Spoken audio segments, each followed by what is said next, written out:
Welcome to Madison City Channel's Know Your Candidates interviews, co-sponsored by the League of Women Voters of Dane County. I'm your interviewer, Marilyn Townsend, and I would like to introduce Sheri Carter, running for Alder in District 10. Welcome. Thank you. As we begin, I'd like you to give an opening statement about the educational, vocational, and civic experience you have, which qualifies you for this office and why you are running for Alder. Thank you, Marilyn. I just want to say that I'm a native Madisonian. I've been working in the community via community organizations, community projects, neighborhood projects for over 20 years. I just became the president of the Arbor Hill Neighborhood Association, was my first real interaction with the city policies, etc. And I absolutely loved it. And I've continued to be very active civically since that time. I am an economic major, went to the University of Wisconsin, but more importantly, I want to see Madison be the best city it can be. And as Alder of District 14 over the years, I have brought investment into that area. And I want to do the same for District 10. What actions or programs would you support to enhance public safety in Madison? And in particular, what is your position on the use of body cameras by Madison police officers? I am supporting body cameras, and I have supported them for a long time on the council. I'm hoping that eventually this year or next year, we will actually have body cameras. I think it's essential. There's 3-4 sides to a story. Body cameras are not just the end all, but it is part of the storytelling on what has happened.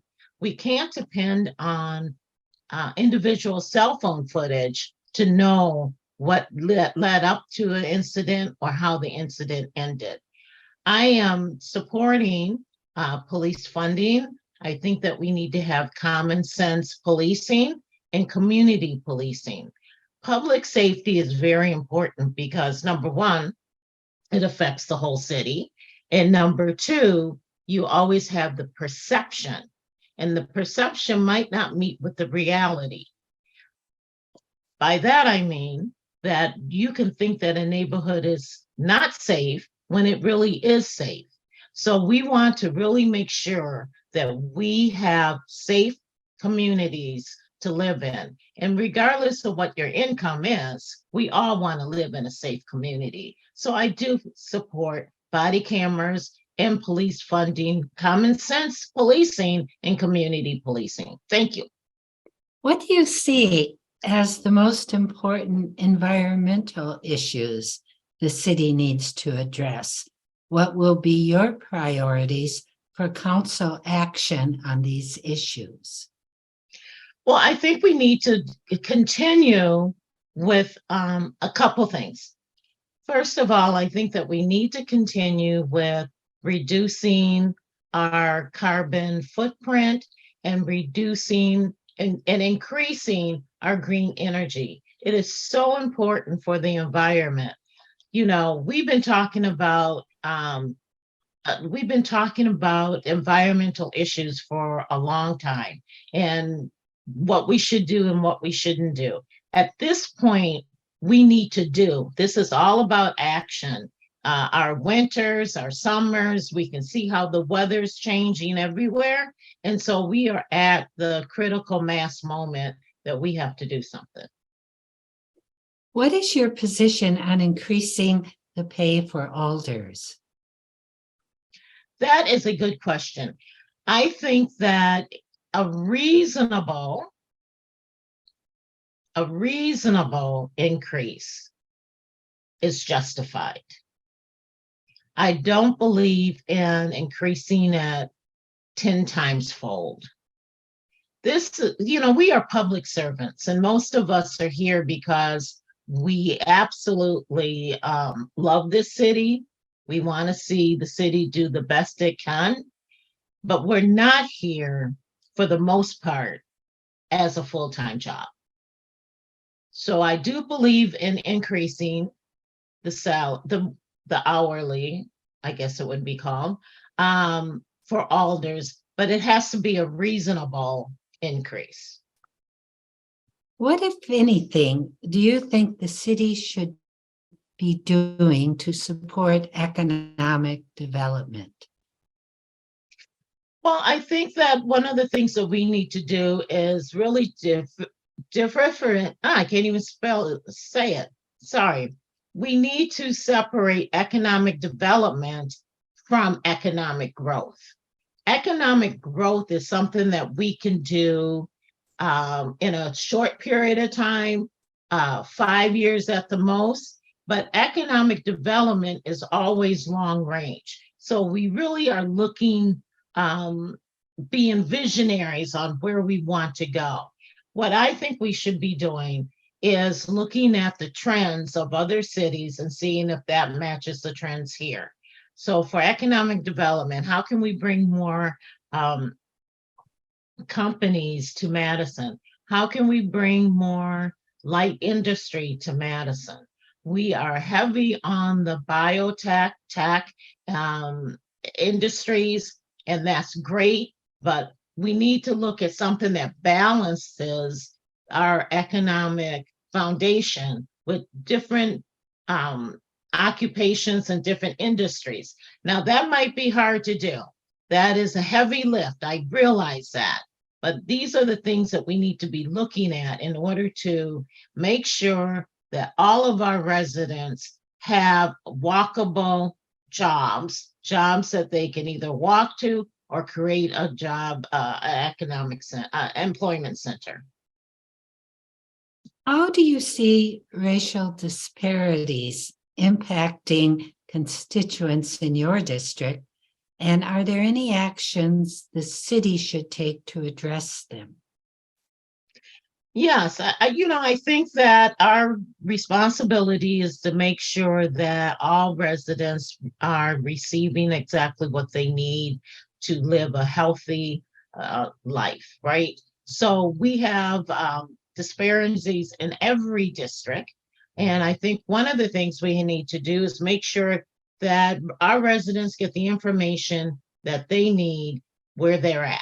So when we talk about having community meetings, maybe it needs to be a different form. Maybe it doesn't need to be a meeting. We have to get that information out. In addition to that, we need to make sure that the services that our residents need will get to them. If that's through our nonprofit organizations, if that's through creating satellite offices for essential services, then I think that we should really look into that. In addition to that, we as alders need to reach out to those areas in our district and make sure that our residents are understanding what policies will impact them. A lot of times residents think that that's not going to impact me, but every policy impacts everybody. What are the most critical issues that you see facing the people in your district, and what would you propose to address them? Yes, I think some of the critical issues that really impact the district is, again, public safety, employment, access to healthy foods. All these things impact the people in my district. And I think those are the things that we have to really look at, creating more accessible public spaces and places, creating job opportunities through training, not only for youth, but for adults too. These are the things that is essential on helping you as an individual really elevate your lifestyle. And when I say that, I'm also including having access to health. What would you like to say to the viewing audience as we complete this interview? Well, what I like to say is that I have been working and volunteering and serving the city of Madison for over 20 years. Absolutely enjoy it. I have brought investment to South Madison, and I want to do the same thing for District 10. I am transparent. I believe in communication, and what I know, you will know.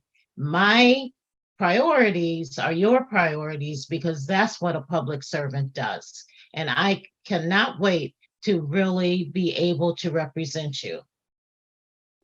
I want to thank Sheri Carter for speaking with us and the viewing audience for taking the time to know your candidates.